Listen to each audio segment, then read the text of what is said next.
Thrissur ഇരിങ്ങാലക്കുടയിൽ children's ഹോമിൽ കുട്ടിയെ തലയ്ക്കടിച്ചു കൊന്നു. രാമവർമ്മപുരത്തെ ചിൽഡ്രൻസ് ഹോമിലാണ് സംഭവം. ഇരിങ്ങാലക്കുട സ്വദേശി അഭിഷേകാണ് കൊല്ലപ്പെട്ടത്. വിവരങ്ങളുമായി ആനന്ദ് പുതൂർ ഒപ്പം ചേരുന്നു. ആനന്ദ്, എന്താണ് ഉണ്ടായത്?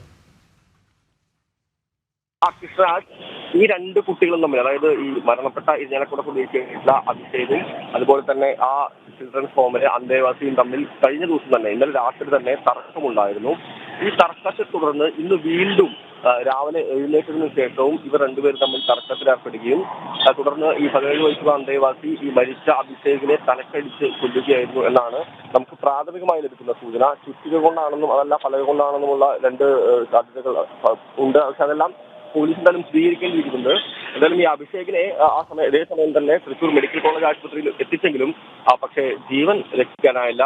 അഭിഷേകിന്റെ മൃതദേഹം നിലവിൽ മെഡിക്കൽ കോളേജിലാണ്. അതുമായി ബന്ധപ്പെട്ടുകൊണ്ടുള്ള നടപടികൾ ഇനി തുടങ്ങേണ്ടതുണ്ട്. മാത്രമല്ല പോലീസ് സംഘത്തിൽ ഈ കേസന്വേഷണം ആരംഭിച്ചു. തൃശൂർ ഇരിങ്ങാലക്കുടയിൽ ചിൽഡ്രൻസ് ഹോമിൽ കുട്ടിയെ തലയ്ക്കടിച്ചു കൊന്നു. രാമവർമ്മപുരത്തെ ചിൽഡ്രൻസ് ഹോമിലാണ് സംഭവമുണ്ടായത്. ഇരിങ്ങാലക്കുട സ്വദേശി അഭിഷേകാണ് കൊല്ലപ്പെട്ടത്. വിവരങ്ങൾ നൽകുകയായിരുന്നു ആനന്ദ് പുതൂർ.